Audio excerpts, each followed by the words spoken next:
బెంగల్ తుఫాను పూర్తిగా తీరం దాటింది. తమిళనాడు పుదుచ్చేరి సమీపంలో తీరం దాటింది తుఫాను. రాత్రి 11 గంటల సమయంలో మహాబలిపురం కరైకల్ మధ్య ఈ ప్రక్రియ పూర్తయింది. తీరం వెంట 90 కిలోమీటర్ల వేగంతో ఎదురుగాలు వీస్తున్నాయి. తమిళనాడు, రాయలసీమ, దక్షిణ కోస్తాల్లో దీని ప్రభావంతో భారీ వర్షాలు కురుస్తున్నాయి. మరో 2 రోజుల పాటు వర్షాలు కొనసాగనున్నాయి. తమిళనాడుపై పెను ప్రభావం చూపుతోంది ఫెంగల్. చెన్నైతో పాటు తీర ప్రాంత జిల్లాలో జనజీవనం అస్తవ్యస్తమైన పరిస్థితి కనబడుతున్న సిచ్యువేషన్ ఉంది. ఇక నైరుతి బంగాళాఖాతంలోని ఫెంగల్ తుఫాన్ పూర్తిగా తీరం దాటింది. శనివారం రాత్రి 10:30 నుంచి 11:30 మధ్య పుదుచ్చేరి సమీపంలో తీరం దాటినట్టుగా వాతావరణ శాఖ తెలిపింది. ఇది పశ్చిమ నైరుతి దిశగా నెమ్మదిగా కదులుతూ క్రమంగా బలహీనపడుతుందంటూ పేర్కొంది. ఈ ప్రభావంతో దక్షిణ కోస్తా, రాయలసీమలో అక్కడక్కడ భారీ వర్షాలు కురిసే అవకాశం ఉన్నట్టుగా ఏపీ విపత్తుల నిర్వహణ సంస్థ చెబుతోంది. లోతట్టు ప్రాంత ప్రజలు అప్రమత్తంగా ఉండాలంటూ హెచ్చరిస్తోంది. ఇక ఇవాళ రేపు నెల్లూరు, అన్నమయ్య, తిరుపతి, చిత్తూరు, శ్రీ సత్యసాయి జిల్లాలో భారీ వర్షాలు కురిసే అవకాశం ఉంది. మరోవైపు ప్రకాశం, నెల్లూరు, చిత్తూరు, వైఎస్ఆర్ జిల్లాలో ఆకస్మిక వరదలు, ఫ్లాష్ ఫ్లడ్స్ వచ్చే ప్రమాదం ఉన్నట్టుగా హెచ్చరిస్తోంది. రేపటి వరకు మత్స్యకారులు వేటకు వెళ్లొద్దంటూ విశాఖ తుఫాన్ హెచ్చరికల కేంద్రం హెచ్చరిస్తోంది. ఇక తుఫాను ప్రభావంతో ఏపీలో విస్తారంగా వర్షాలు కురుస్తున్నాయి. సీమ జిల్లాలో వర్షాల కారణంగా ఇక తిరుమల నుంచి శ్రీవారి పాదాలు, పాప వినాశనం వెళ్లే మార్గాలను మూసివేశారు. శనివారం తిరుపతి జిల్లాలోని కేఎం అగ్రహారంలో అత్యధికంగా 13.5 సెంటీమీటర్ల వర్షపాతం నమోదైంది. తీర ప్రాంతాల్లో అయితే ఈదురుగళ్ల ప్రభావం ఎక్కువగా ఉంది. కొన్ని చోట్ల పంట నష్టం వాటిల్లింది. మరోవైపు తుఫాను ప్రభావంతో చెన్నై వ్యాప్తంగా భారీ వర్షాలు కురుస్తున్నాయి. దీంతో చెన్నై ఎయిర్పోర్ట్కు అధికారులు తాత్కాలికంగా మూసివేశారు. చెన్నై నుంచి హైదరాబాద్ రావాల్సిన 3 విమానాలు రద్దు చేశారు. హైదరాబాద్ నుంచి చెన్నై వెళ్లాల్సిన విమానాలు కూడా రద్దయ్యాయి. హైదరాబాద్ నుంచి తిరుపతి వెళ్లాల్సిన 7 విమానాలతో పాటు తిరుపతి నుంచి హైదరాబాద్ విమానాలను కూడా రద్దు చేసినట్లు ఎయిర్లైన్స్ ప్రకటించాయి. ప్రతికూల వాతావరణంలో దాదాపు 10 విమానాలు రద్దు చేసినట్లుగా ఎయిర్పోర్ట్ అథారిటీస్ చెప్తున్నాయి. ఇక ముంబై, త్రిపుర వెళ్లే విమాన సర్వీసులు కూడా రద్దు చేశారు. మరోవైపు ఫెంగల్ తుఫాన్పై ముఖ్యమంత్రి చంద్రబాబు ఎప్పటికప్పుడు సమీక్ష నిర్వహిస్తున్నారు. విపత్తుల నిర్వహణ శాఖ ఉన్నతాధికారులు, జిల్లా కలెక్టర్లు, సీఎంఓ, రియల్ టైం గవర్నెన్స్ అధికారులు ఇందులో పాల్గొన్నారు. పరిస్థితిని ఎప్పటికప్పుడు రియల్ టైంలో అంచనా వేసి చర్యలు చేపట్టాలంటూ సీఎం ఆదేశించారు. ధాన్యం రైతులు ఆందోళనగా ఉన్నారని, నిర్దిష్టమైన సమాచారాన్ని ఎప్పటికప్పుడు అన్నదాతలకు చేరవేయాలంటూ సూచించారు. ఆస్తి, ప్రాణ నష్ట వివరాలను ముందు నుంచే జాగ్రత్త చర్యలు తీసుకోవాలంటూ ఆదేశించారు. ఇటు తెలంగాణలోనూ ఫెంగల్ తుఫాన్ ప్రభావం కనిపిస్తోంది. ఇవాళ రేపు ఉరుములు మెరుపులతో కూడిన వర్షాలు కురిసే అవకాశం ఉందని హైదరాబాద్ వాతావరణ శాఖ చెబుతోంది.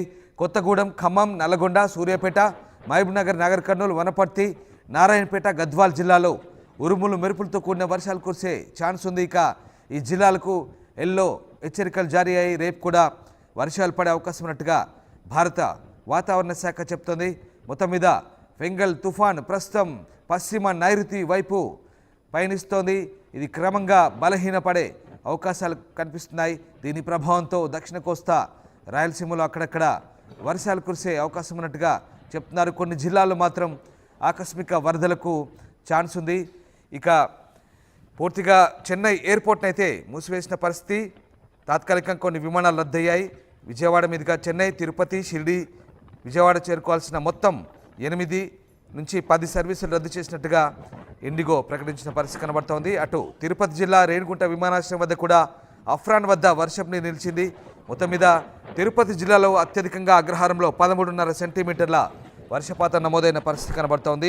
దీని ప్రభావంతో అటు తమిళనాడు, ఏపీ తీర ప్రాంత జిల్లాలు తీవ్రంగా ప్రభావం చూపిస్తున్న పరిస్థితి కనబడుతుంది. ఎస్, మా కొలీగ్ సచిన్ జైన్ అవుతున్నారు. సచిన్, తుఫాను తీరం దాటింది. తుఫాను ప్రభావంతో దక్షిణ కోస్తా, రాయలసీమలో భారీగా వర్షాలు కురుస్తున్న పరిస్థితి. తుఫాను తీరం దాటే ముందు ఎట్లాంటి పరిస్థితులు నెలకొన్నాయి? ప్రస్తుతం తుఫాను ఏ రకమైనటువంటి గమనంలో వెళ్తుంది? ఇంట్రెస్టింగ్ రామ్దాస్, ఎందుకంటే అది దాని గమ్యం మొదలుపెట్టినప్పుడు ఇటు పశ్చిమ వాయువ్య దిశగా కదిలింది. ఇంట్రెస్టింగ్ ఎంత మలుపులు తీసుకుందంటే కనుక ఇక్కడ ఆంధ్రప్రదేశ్ దాదాపుగా సేఫ్ అయిందనే చెప్పుకోవాలి. ఎందుకు నేను ఈ మాట ఉపయోగిస్తున్నానంటే కనుక ఎంత స్పీడ్ తో వెళ్ళిందో, ఎక్కడ వరకు వెళ్ళిందో దాని, ఎందుకంటే దాదాపు 1 వీక్ నుంచి ఆర్టీవీ మాత్రం ప్రతి అప్డేట్ ని డిజిటల్ ప్లాట్ఫామ్స్ కింద మనం ముందు ఇవ్వడం జరిగింది. ఈ నేపథ్యంలోనే పశ్చిమ వాయు దిశగా, అంటే అప్వర్డ్స్ పశ్చిమ వాయు దిశగా వెళ్లాల్సింది, ఆ తర్వాత ఉత్తర వాయు దిశగా కదిలింది. ఒకవేళ ఉత్తర వాయు దిశగా వెళ్ళినా, పశ్చిమ వాయు దిశగా వెళ్ళినా, ఒకవేళ ఉత్తర వాయు దిశగా వెళ్ళింటే కనుక ఇటు ఉత్తరాంధ్ర మీద ఇంపాక్ట్ ఎక్కువగా కనిపిస్తున్నాం. ఇటు పశ్చిమ వాయు దిశగా వెళ్ళింటే కనుక దక్షిణ కోస్తాతో పాటు రాయలసీమ మీద ఇంపాక్ట్ చూపిస్తున్నాం. ఎటువంటి ఫ్లక్చువేషన్స్ కనిపించాయంటే ద డైరెక్షన్ లో కాస్త బలపడింది, కాస్త బలహీనపడింది. ఎందుకంటే ముందుగా మనం మాట్లాడుకున్న సందర్భాల్లో అంటే పెనుగల్ తుఫాను కొత్తలో 10 కిలోమీటర్ల వేగానికి, ఆ మరుసటి రోజు 2 కిలోమీటర్ల వేగానికి పడిపోయింది. ఆ పడిపోవడమే ఇటు ఆంధ్రప్రదేశ్ ఈ రోజు ఇంతవరకు కూడా సేఫెస్ట్ పొజిషన్. అంటే 3 రోజులు భారీ అలర్ట్ ఇచ్చింది. నిజంగా షాక్ అయ్యాను. రిపోర్ట్ చెప్తున్న సందర్భంలో కూడా మనం షాక్ అయ్యాం. 3 రోజులు అని చెప్పి. కానీ అంటే 28, 29, 30. కానీ ఈ రోజు చూసుకుంటే 30వ తారీఖున అంత ఇంపాక్ట్ అనేది మనకి దాదాపుగా కనిపించట్లేదనే చెప్పుకోవాలి. అంటే కంపారిటివ్లీ చూసుకుంటే 30వ తారీఖున మనం గతంతో మాట్లాడుకున్న సందర్భంలో చూసుకుంటే నిన్న పెద్దగా అంతగా లేదనిపించాడు. ఎందుకంటే ఆ ముందు రోజు కూడా రామదాస్ ఇక్కడ ఒక విషయాన్ని చెప్పాలనుకుంటున్నా. 29వ తారీఖున నెల్లూరు, చిత్తూరు, అన్నమయ్య, కడప, అన్నమయ్య, దాంతో పాటు ఇంకొక జిల్లా ఫోగట్, మొత్తం 4 జిల్లాలకు రాయలసీమకు సంబంధించి 4 జిల్లాల్లో రాయలసీమకు సంబంధించి 4 జిల్లాల మీద ఇంపాక్ట్ ఎక్కువ చూపించింది. రెడ్ అలర్ట్ ఇచ్చింది. అటువంటిది నిన్నటికి తగ్గిపోయింది. అంటే 7 కిలోమీటర్లకు వేగం పడిపోయింది. ఆ తర్వాత దాని పరిధి కూడా కోల్పోతూ వచ్చింది. కానీ ఇక్కడ ఇంట్రెస్టింగ్ గా మనం ఇక్కడ వీకరింగ్ అయింది, అంటే బలహీన పడింది అనుకోవచ్చు. అట్ ద సేమ్ టైం అది బలహీన పడింది కానీ దాని బలం మాత్రం కోల్పోలేదు. దాని వేగం కాస్త మందగించింది కానీ దాని ఇంపాక్ట్ కావచ్చు, దాని ఎఫెక్ట్ కావచ్చు ఎక్కడ తగ్గలేదు. అది ఇంకా కనిపిస్తోంది. నిన్న కూడా మనం మాట్లాడుకున్న సందర్భంలో, నిన్న నైట్ కూడా మనం మాట్లాడుకున్న సందర్భంలో దాని రింగ్స్ ఏవైతే ఉంటాయి, ఆ సైక్లోన్ కి సంబంధించిన రింగ్స్ టచ్ అయిన సందర్భంలో కూడా భీకరమైన గాలులు వీచాయి. అక్కడక్కడ భారీ వర్షాలు కురిశాయి. చెన్నై మీద ఇంపాక్ట్ ఎక్కువగా చూపించింది. ఇటు నెల్లూరు మీద నిన్న మార్నింగ్ అదే చెప్తూ వస్తున్నాం మనం 3 రోజుల నుంచి కూడా, దాదాపు 6 రోజుల నుంచి మాట్లాడుకున్న సందర్భంలో నెల్లూరు మీద ఎక్కువగా ఇంపాక్ట్ ఉంటుంది అనుకున్నాం. కానీ నెల్లూరు మీద నిన్న మధ్యాహ్నం ఎక్కువ ఇంపాక్ట్ ఉండింది. తర్వాత నుంచి ఇటు తిరుపతి మీద ఇంపాక్ట్ మనకి మ్యాప్స్ లో మనకి కనిపించింది. ఆ తర్వాత ఇప్పుడు తీరాన్ని తాకింది నిన్న రాత్రి. ఇది ఇంట్రెస్టింగ్ గా 28వ తారీఖున తీరాన్ని తాకాల్సింది. ఇక్కడ మాట్లాడుకోవాల్సినది 28వ తారీఖున తీరాన్ని తాకుంటే కనుక 28, 29, 30 3 రోజుల పాటు దీని ఇంపాక్ట్ ఉండింది. అప్పుడు అంత స్పీడ్ లో, అంత ఫోర్స్ తో ఉండింది, అంత బలంతో ఉండింది. కానీ నిన్నటికి రాబోతుకి దాన్ని గమనం మందగించింది. అట్ ద సేమ్ టైం అది బలహీన పడింది. దాదాపుగా ఎంత బలహీన పడిందంటే తిరువన్నామలై దగ్గర, అంటే తమిళనాడు దగ్గర దాదాపుగా దాన్ని గమ్యాన్ని ముగించబోతోంది. ఈ రోజు కావచ్చు, బహుశా వాళ్ళ అలా అంటే వాతావరణ శాఖ అంచనా ప్రకారం ఈ రోజు తన గమనాన్ని ముగించుకోవచ్చు, లేకపోతే కాస్త టైం పట్టొచ్చు. ఎందుకంటే దాన్ని అంచనా వేయడం కూడా ఈసారి కాస్త ఎగ్జాక్ట్ గా అంత ఏమంటారు గన్ షార్ట్ గా ఈ టైంకి అవుతుంది అనుకోవడానికి ఛాన్స్ ఇవ్వట్లేదు. ఎందుకంటే ఇక్కడ అది తన వేగాన్ని కోల్పోవట్లేదు, తన వేగంలో రెడ్యూస్ అవుతుంది తప్ప తన బలాన్ని కోల్పోవట్లేదు. ఇక్కడ మాట్లాడుకోవాల్సింది అది. గత వారం రోజులుగా ఇటువంటి సినారియో ఉంది. మ్యాప్స్ మనం చూస్తుంటే కనుక చూసినప్పుడు ఇటు పశ్చిమ వాయుదిశగా కదిలిన తర్వాత ఉత్తర వాయుదిశగా వెళ్ళింది. అప్పుడు ఉత్తరాంధ్రతో పాటు ఇటు ఉత్తరాంధ్ర నుంచి మొదలుపెట్టి రాయలసీమ వరకు కూడా రెడ్ అలర్ట్ ఇచ్చిన సందర్భాన్ని మనం చూసాం. కానీ గత 3 రోజులుగా మారిన పరిణామాల నేపథ్యంలో ఆంధ్రప్రదేశ్ ఇంకా ప్రమాదం పొంచి ఉంది. ఇన్ ద సెన్స్ లైక్ ప్రమాదం అంటే ఒక భారీ వర్షాలు కురిసే అవకాశం ఉంది, భారీ భీకరగాలు కురిసే అవకాశం ఉంది. అది కూడా వచ్చే కొద్ది గంటల్లోనే దాని ఇంపాక్ట్ ఉంటుంది.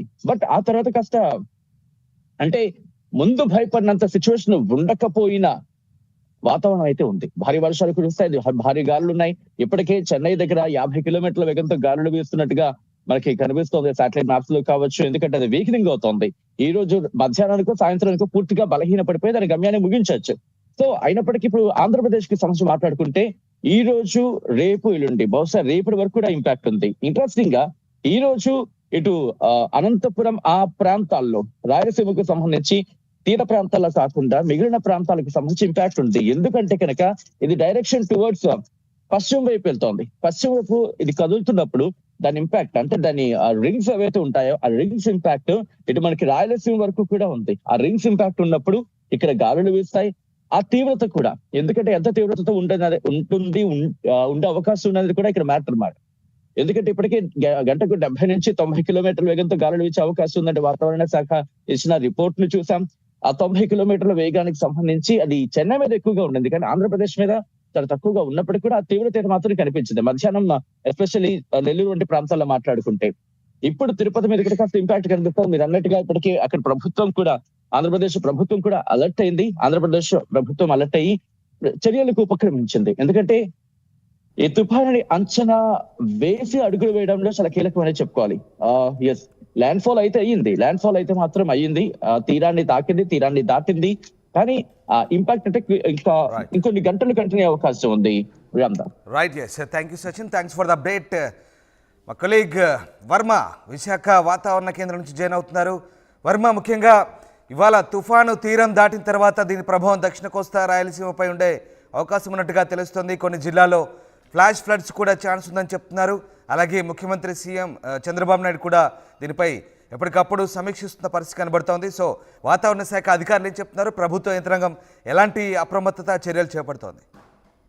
రామదాస్, తాజా సమాచారం మేరకు నిన్న రాత్రి 11 గంటల టైంలో ఈ పెంగల్ తుఫాన్ తీరం దాటినట్టుగా చెప్తా ఉన్నారు. మరోవైపు చూసుకుంటే ఇంకా అటు పుదుచ్చేరి ఇటు తమిళనాడుకి సంబంధించి ఆ కారైకాల్ మహాబలిపురం మధ్య ఈ తీరం తాకింది అని చెప్తా ఉన్నారు. ఎప్పటిలోగా ఇది పూర్తిగా తీరం దాటిపోయే అవకాశం ఉందో అంచనాలు రూపొందిస్తా ఉన్నారు. మనం ప్రధానంగా ట్రెండ్ ని చూసుకుంటే కనుక ఆ ఉత్తర తమిళనాడులోని 7 జిల్లాలకి పూర్తిగా రెడ్ అలర్ట్ ఇంకా కొనసాగుతూనే ఉంది. దాన్ని ఆనుకుని ఉన్న రాయలసీమ అలాగే మన దక్షిణ కోస్తా కూడా తీవ్రంగా ఎఫెక్ట్ అయ్యే అవకాశం ఉంది. మరో 2 రోజుల పాటు ఈ వాతావరణ ప్రభావం ఆంధ్రప్రదేశ్ మీద కనిపిస్తా ఉంటుందని చెప్తున్నారు. మరోవైపు చూసుకుంటే కనుక ఉత్తర కోస్తా కావచ్చు, ఉత్తరాంధ్ర మొత్తం అంతా కూడా వర్షాలు ఒక చెదురుమదురు జల్లుల నుంచి విస్తారమైన వర్షాలు కూడా కురుస్తున్నాయి. రాయలసీమలోని అలాగే దక్షిణ కోస్తాలోని కొన్ని జిల్లాల్లో భారీ వర్షం కురిసే అవకాశం ఉంది. 2 రోజుల పాటు అప్రమత్తంగా ఉండాలని రాష్ట్ర విపత్తు నిర్వహణ శాఖ కూడా చెప్తా ఉంది. మరోవైపు మనం చూసుకుంటే ఇంకా చెన్నైకి సంబంధించి మొత్తం అక్కడి నుంచి ఈ ఫ్లైట్లు ఏవైతే ఉన్నాయో విమాన సర్వీసులన్నీ కూడా ఈ రోజు కూడా రద్దు చేశారు. మన ప్రధానంగా చూసుకుంటే విశాఖపట్నం నుంచి ఇప్పటి వరకు 6 సర్వీసులు రద్దు అయినట్టుగా ఇప్పటి వరకు సమాచారం ఉంటుంది. మరోవైపు చూసుకుంటే ఇంకా బే ఆఫ్ బెంగాల్ తీరం అంతా కూడా చాలా అల్లకల్లోలంగా ఉంది. ఈ నేపథ్యంలోనే ఎవరో బీచ్ల దగ్గర కూడా ఎవరో సందర్శనలు రావద్దని అధికారులు హెచ్చరిస్తా ఉన్నారు. Ramadas, right, yes, thank you Varma, thanks for the update. So ఏపీలో పలు జిల్లాలకు వాతావరణ శాఖ రెడ్ అలర్ట్ జారీ చేసింది. తిరుపతి, కడప, నెల్లూరు, ప్రకాశం జిల్లాలో భారీ వర్షాలు కురుస్తాయి. ఇక పలు జిల్లాల్లో ఆకస్మిక వరదలు వచ్చే ఛాన్స్ కూడా హెచ్చరిస్తోంది. ఇటు ఫెంగల్ తుఫాన్ ప్రభావంతో తమిళనాడులో భారీ వర్షాలు కురుస్తున్నాయి. పలు ప్రాంతాల్లో రోడ్లు నీట మునిగాయి. రెడ్ హిల్స్ వద్ద భారీగా వరదలు చేయడంతో ఏపీ చెన్నై మధ్య రాకపోకలు నిలిచిపోయాయి. చాలా చోట్ల రైలు ట్రాక్లపై నీరు చేరడంతో రైలు ఆలస్యంగా నడుస్తున్నాయి. రైళ్ల సమయాల్లో కూడా మార్పులు చేశారు. ఫెంగల్ తుఫాన్పై సీఎం చంద్రబాబు సమీక్షించారు. విపత్తుల నిర్వహణ శాఖ ఉన్నతాధికారులు, జిల్లా కలెక్టర్లు అలాగే ముఖ్యమంత్రి camp office real time governance అధికారులతో ఆయన సమీక్షించారు. ఎప్పటికప్పుడు రియల్ టైంలో అంచనా వేసి చర్యలు చేపట్టాలన్నారు. ఇటు తుఫాన్ కారణంగా విమాన సర్వీసులకు అంతరాయం కలుగుతోంది. మరోవైపు తుఫాన్ ప్రభావంతో దక్షిణ కోస్తా, రాయలసీమలో అక్కడక్కడ భారీ వర్షాలు కురిసే అవకాశం ఉన్నట్టుగా అధికారులు అంచనా వేస్తున్నారు. ఆకస్మిక వరదల పట్ల లోతట్టు ప్రాంతాల ప్రజలు అప్రమత్తంగా ఉండాలంటూ హెచ్చరిస్తున్న పరిస్థితి కనబడుతోంది. ఇక చెన్నై ఎయిర్పోర్ట్ను అధికారులు అయితే తాత్కాలికంగా మూసివేశారు. చెన్నై, హైదరాబాద్, షిరిడి, విజయవాడ వెళ్లాల్సిన పరస్పరం అటు నుంచి అటు వెళ్లాల్సిన విమానాలన్నీ కూడా రద్దు చేసిన పరిస్థితి కనబడుతోంది. వివిధ ఎయిర్లైన్ సంస్థలు తమ విమాన సర్వీసులను రద్దు చేశారు. ఇక మరికొద్దిసేపట్లో ఎయిర్పోర్ట్ సర్వీసులను పునరుద్ధరించే అవకాశాలు అయితే కనిపిస్తున్నాయి. మొత్తం మీద ఫెంగల్ తుఫాను ప్రస్తుతం తమిళనాడు, పుదుచ్చేరి మధ్య కరైకల్ మహాబలిపురం దగ్గర తీరాన్ని దాటింది.